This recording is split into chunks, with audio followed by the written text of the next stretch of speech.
ಕಿರೀಟ, ಕ್ರಾಂತಿಯ ನೆಲ, ಕರ್ನಾಟಕದ ಅವಿಭಾಜ್ಯ ಅಂಗ ಬೆಳಗಾವಿ ಒಳಗಡೆ ಏನು ಬರುವಂಥ ಗ್ರಾಮ ಪಂಚಾಯಿತಿ, ತಾಲೂಕಾ ಪಂಚಾಯಿತಿ, ಜಿಲ್ಲಾ ಪಂಚಾಯಿತಿಯ ಚುನಾವಣೆಯನ್ನು ಮುಂದಿಟ್ಟುಕೊಂಡು ಅಸ್ತಿತ್ವವನ್ನು ಕಳ್ಕೊಂಡಿರುವಂತಹ ಮಹಾರಾಷ್ಟ್ರ ಏಕೀಕರಣ ಸಮಿತಿಯ ಬೆಳಗ್ಗೆಸ್ಟ್ ನಾಯಕರು ತಮ್ಮ ಅಸ್ತಿತ್ವವನ್ನು ಕಾಪಾಡಲಿಕ್ಕೋಸ್ಕರ ಮಹಾರಾಷ್ಟ್ರದಿಂದ ಸಾಕಷ್ಟು ಅನುದಾನಗಳನ್ನು ತಗೊಂಡ್ಬರೋ ಒಂದು ನಿಟ್ಟಿನಲ್ಲಿ ಏನು ಬೆಳಗಾವಿಯ ಭಾಷಾ ಸಾಮರಸ್ಯಕ್ಕೆ, ಬೆಳಗಾವಿಯ ಕಾನೂನು ಸುವ್ಯವಸ್ಥೆಗೆ ಧಕ್ಕೆ ತಳ್ಳಿಕೊಂಡಿರುವಂತಹ ಮಹಾರಾಷ್ಟ್ರ ಏಕೀಕರಣ ಸಮಿತಿ ಮತ್ತು ಶಿವಸೇನೆಯನ್ನ ರಾಜ್ಯದಿಂದ ನಿಷೇಧ ಮಾಡಬೇಕು ಅಂತ ಹೇಳಿ ಮಾನ್ಯ ಗೃಹ ಸಚಿವರಿಗೆ ನಾವೆಲ್ಲ ಕೂಡ ಈ ಮುಖೇನವಾಗಿ ಒತ್ತಾಯನ ಮಾಡ್ತಾ ಇದ್ದೀವಿ. ಯಾಕಂದ್ರೆ ಪದೇ ಪದೇ ಕೂಡ ನಾವು ಬೆಳಗಾವಿ ಶಾಂತಿ, ಯಾಕಂದ್ರೆ ಬೆಳಗಾವಿ ಅಭಿವೃದ್ಧಿಗೋಸ್ಕರ ನಾವೆಲ್ಲ ಕೆಲಸವನ್ನ ಮಾಡ್ತಾ ಇದ್ದೀವಿ. ಸಂದರ್ಭದಲ್ಲಿ ಬೆಳಗಾವಿ ಒಳಗಡೆ ಮರಾಠಿ ಭಾಷಿಕರು ಮತ್ತು ಕನ್ನಡ ಭಾಷಿಕರು ಸಹೋದರತೆಯಿಂದ ಒಂದು ಒಳ್ಳೆ ರೀತಿಯಿಂದ ಬೆಳವಣಿಗೆ ಬರುವಂತಹ ಸಂದರ್ಭದಲ್ಲಿ, ಒಳ್ಳೆ ರೀತಿ ಬಾಂಧವ್ಯದಿಂದ ನಾವೆಲ್ಲ ಬಾಳ್ತಾ ಇರುವಂತಹ ಸಂದರ್ಭದಲ್ಲಿ ಎಲ್ಲೋ ಒಂದ್ ಕಡೆ ಕೂತ್ಕೊಂಡು ಬೆಳಗಾವಿಗೆ ಬೆಂಕಿ ಹಚ್ಚಬೇಕು ಅಂತ ಹೇಳಿ ಈ ಹುನ್ನಾರವನ್ನ ಇಟ್ಕೊಂಡು ಕೇವಲ ಬೆಳ್ಳಂಕೇಷ್ಟಿರುವಂತಹ ಮಹಾರಾಷ್ಟ್ರ ಏಕೀಕರಣ MES ಮುಖಂಡರುಗಳು ಇಂಥ ಒಂದು ಕೆಲಸವನ್ನ ಮಾಡ್ತಾ ಇದ್ದಾರೆ. ಯಾಕೆ ಸರ್ಕಾರ ಇಂಥವ್ರ ಮೇಲೆ ಕಠಿಣ ಕ್ರಮವನ್ನ ತಗೊಳ್ತಾ ಇಲ್ಲ ಅನ್ನೋದು ನಮಗೆ ಯಕ್ಷ ಪ್ರಶ್ನೆ ಕಾಡ್ತಾ ಇದೆ. ಅದ್ರ ಜೊತೆ ಸ್ಥಳೀಯವಾಗಿ ಜನಪ್ರತಿನಿಧಿಗಳು ಯಾರು ಕೂಡ ಇದ್ರ ಬಗ್ಗೆ ಮಾತಾಡ್ತಾ ಇಲ್ಲ. ಇಂಥ ಒಂದು ನಮ್ಮ ನಾಡೊಳಗೆ ಇಟ್ಕೊಂಡು ನಮ್ಮ ಎಲ್ಲಾ ಸವಲತ್ತುಗಳನ್ನ ಪಡ್ಕೊಂಡು ನಮ್ಮ ರಾಜ್ಯ ಸರ್ಕಾರದ ಎಲ್ಲಾ ಇದನ್ನ ಪಡ್ಕೊಂಡು ಇವರು ಬೇರೆ ರಾಜ್ಯಕ್ಕೆ ಜೈ ಅಂತಾರಂತಂದ್ರೆ ಇದು ಒಂದು ದುರ್ದೈವ, ದುರಂತ. ಅದೇ ಮಹಾರಾಷ್ಟ್ರದೊಳಗೆ ಹಿಂಗಾಗಿತ್ತು ಅಂದ್ರ ಮಹಾರಾಷ್ಟ್ರದ ರಾಜಕಾರಣಿಗಳು ಯಾರು ಕೂಡ ಸುಮ್ಮನೆ ಕೂಡ್ತಿರ್ಲಿಲ್ಲ. ಅವರೆಲ್ಲ ಪಕ್ಷಾತೀತವಾಗಿ ಇಂಥವ್ರ ವಿರುದ್ಧ ಹೋರಾಟ ಮಾಡ್ತಿದ್ರು. ಆದ್ರೆ ನಮ್ಮ ರಾಜಕಾರಣಿಗಳು, ಇಲ್ಲಿಯ ಜನಪ್ರತಿನಿಧಿಗಳು, ನಮ್ಮ ಸರ್ಕಾರಗಳು ಯಾಕೆ ಸುಮ್ಮನೆ ಕೂತಾವ ಅನ್ನುವಂಥದ್ದು ನಮಗೆ ಯಕ್ಷ ಪ್ರಶ್ನೆಯನ್ನ ಕಾಡ್ತಾ ಇದೆ. ಹಾಗಾಗಿ ನಾವು ಇವತ್ತು ಏನು ಮಹಾರಾಷ್ಟ್ರ ಏಕೀಕರಣ ಸಮಿತಿಯವರು ನಾಳೆ ಒಂದು ಮಹಾಮೋರ್ಚಾವನ್ನ ಮಾಡ್ತಾ ಇದ್ದಾರೆ. ಏನಪ್ಪಾ ನಮ್ಮ ಕನ್ನಡ ಕಡ್ಡಾಯ ಹೋರಾಟ ಏನು ಅಂತಂದ್ರೆ, ನಮ್ಮ 60% ಕನ್ನಡದೊಳಗೆ ನಾಮಫಲಕ ಇರಬೇಕು. ಜೊತೆಗೆ ನಂತರ ನೀವು ಯಾವುದೇ ಭಾಷೆಯನ್ನ ಹಾಕಿದ್ರು ಕೂಡ ನಮ್ಮ ಅಭ್ಯಂತರ ಇಲ್ಲ. ನಾವು ಅದಕ್ಕೆ ಆ ಒಂದು ನಿಟ್ಟಿನಲ್ಲಿ ನಾವು ಹೋರಾಟವನ್ನ ಮಾಡ್ತಾ ಇದ್ದೀವಿ. ಆದ್ರೆ ಅವರ ಉದ್ದೇಶ ಏನಂತಂದ್ರೆ, ಅವರು ಜನರ ದಾರಿ ಯಾವ ರೀತಿ ತಪ್ಪಿಸ್ತಾ ಇದ್ದಾರೆ ಅಂದ್ರೆ, ಇದ ಶುಭಂ ಶೇಲ್ಕೆ ಬರೀ ಸಂಪೂರ್ಣವಾಗಿ ಕನ್ನಡ ಇರಬೇಕು, ಮರಾಠಿ ಅಕ್ಷರ, ಇಂಗ್ಲಿಷ್ ಅಕ್ಷರವನ್ನ ಬಳಸಬಾರದು ಅಂತ ಹೇಳಿ ರಾಜ್ಯ ಸರ್ಕಾರ ಆದೇಶ ಹೊರಡಿಸಿದೆ ಅಂತ ಹೇಳಿ ಇಲ್ಲಿ ಮುಕ್ತ ಮರಾಠಿ ಭಾಷಿಕರ ದಾರಿ ತಪ್ಪಿಸುವಂತ ಕೆಲಸವನ್ನ ಮಾಡ್ತಾ ಇದ್ದಾರೆ. ಅಂತವ್ರ ಮೇಲೆ ಜಿಲ್ಲಾಡಳಿತ, ಪೊಲೀಸ್ ಇಲಾಖೆ ಕಟ್ಟುನಿಟ್ಟಿನಾದಂತ ಕ್ರಮ ತಗೊಳ್ಬೇಕು. ಆದ್ರೆ ಈ ಕನ್ನಡ ಕಡ್ಡಾಯ ಏನು ಇದ್ರೊಳಗೆ ನಾಮಫಲಕ ಇದೆ, ಅಲ್ಲಿ 60% ಕನ್ನಡ ಇಟ್ಕೊಂಡು ಬೇರೆ ಭಾಷೆಗೂ ಅಲ್ಲಿ ಅವಕಾಶ ಕೊಟ್ಟು ಆ ರೀತಿ ಬಳಸಬಹುದು ಅಂತ ಇದೆ. ಆದ್ರೆ ಇವರು ದಾರಿ ತಪ್ಪಿಸುವಂತ ಕೆಲಸ, ಈ ಹೋರಾಟವನ್ನ ಬೇರೆ ರೀತಿಯಲ್ಲಿ ಒಯ್ತಾ ಇದ್ದಾರೆ.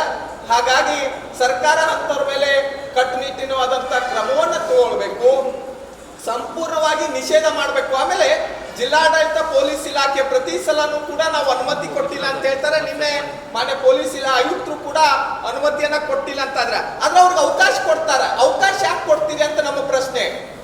ಅವಕಾಶವನ್ನ ನೀವು ಅವ್ರಿಗೆ ನಾವು ರ್ಯಾಲಿ ಮಾಡಕ್ ಅವಕಾಶ ಕೊಡುದಿಲ್ಲ, ಆದ್ರೆ ನೇರವಾಗಿ ಜಿಲ್ಲಾಧಿಕಾರಿಗಳ ಕಚೇರಿಗೆ ಬಂದು ಮನವಿ ಕೊಡುವುದಂತ ಹೇಳ್ತಾರೆ. ಆದ್ರೆ ಅಲ್ಲಿ ನೇರವಾಗಿ ಜಿಲ್ಲಾಧಿಕಾರಿಗಳ ಕಚೇರಿಗೆ ಬಂದು ಮನವಿ ಕೊಡುವಂತದ್ದು ಏನಿದೆ, ಅವ್ರು ಮಾಡುವಂತ ಕೆಲಸ ಏನದು, ನಮ್ಮ ರಾಜ್ಯದೊಳಗಡೆ ನಮ್ಮ ಸರ್ಕಾರ ಏನು ಆದೇಶ ಹೊರಡ್ತದೆ ಅದನ್ನ ಆದೇಶವನ್ನ ಪಾಲನೆ ಮಾಡುವಂಥದ್ದು ಎಲ್ಲರ ಕರ್ತವ್ಯ. ಅದನ್ನ ಮಾಡಬೇಕು. ಅದನ್ನ ಬಿಟ್ಟು ಅದನ್ನ ಅನುಮತಿಯನ್ನ ಕೊಡುದಿಲ್ಲ ಅಂತೇಳಿ ಅಲ್ಲಿ ಅವಕಾಶ ಮಾಡಿಕೊಟ್ರಂದ್ರ ಇದು ಎಲ್ಲ ಒಂದ್ ಕಡೆ ಬೇರೆ ರೀತಿಯಾದಂತಹ ವರ್ತನೆ ಕಾಣ್ತಾ ಇದೆ.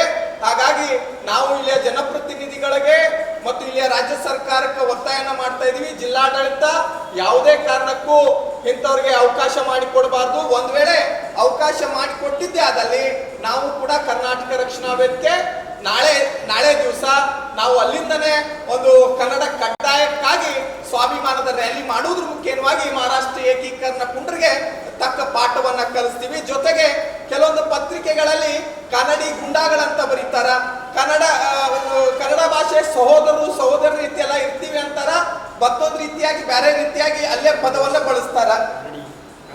ಕನ್ನಡಿ ವಿರೋಧಿ ಅಂತ, ಕನ್ನಡಿ ವಿರೋಧಿ ಮಾಡೋರೆಲ್ಲ ನೀವು ಬರಬೇಕು ಅಂತ ಹೇಳಿ ಅದೇ ಪತ್ರಿಕೆಗಳು ಬರ್ತಾ ಇದಾರ.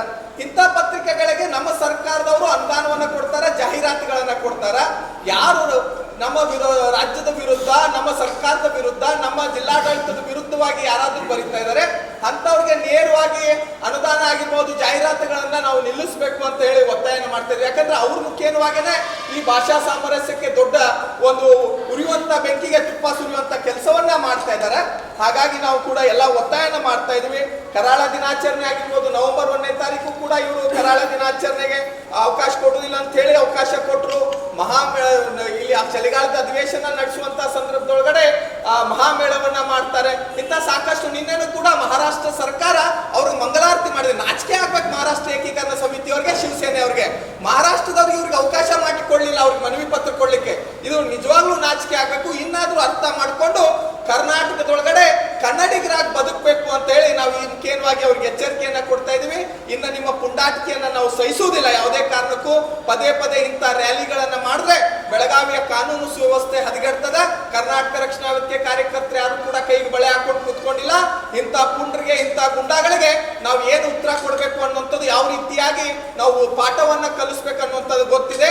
ಹಾಗಾಗಿ ಸರ್ಕಾರ ಇಂಥದನ್ನೆಲ್ಲ, ಈ ಹೋರಾಟಗಳ ಗಂಭೀರತೆಯನ್ನೇ ಅರ್ಥ ಮಾಡಿಕೊಂಡು ತಕ್ಷಣವೇ ಈ ರಾಜ್ಯದಿಂದ ಎಂಇಎಸ್ ಮತ್ತು ಶಿವಸೇನೆಯನ್ನ ನಿಷೇಧ ಮಾಡಬೇಕು ಅಂತ ಹೇಳಿ ಮಾನ್ಯ ಗೃಹ ಸಚಿವರಲ್ಲಿ, ಮಾನ್ಯ ಮುಖ್ಯಮಂತ್ರಿಗಳಲ್ಲಿ, ಸ್ಥಳೀಯ ಜಿಲ್ಲೆಯ ಜನಪ್ರತಿನಿಧಿಗಳಲ್ಲಿ ನಾವು ಮನವಿ ಮತ್ತು ಒತ್ತಾಯನ ಮಾಡ್ತಾ ಇದ್ದೀವಿ. ತಕ್ಷಣವೇ ಇಂಥವ್ರನ್ನೆಲ್ಲ ಗಡಿಪಾರು ಮಾಡಬೇಕು. ಇಲ್ಲಿಯ ಭಾಷಾ ಸಾಮರಸ್ಯವನ್ನ ಹದಗೆಡಿಸೋದನ್ನ ತಕ್ಷಣವೇ ನಿಲ್ಲಿಸುವಂತ ಕ್ರಮ ಜಿಲ್ಲಾಡಳಿತ ತಗೋಬೇಕು ಅಂತ ಹೇಳಿ ಒತ್ತಾಯನ ಮಾಡ್ತಾ ಇದ್ದೀವಿ.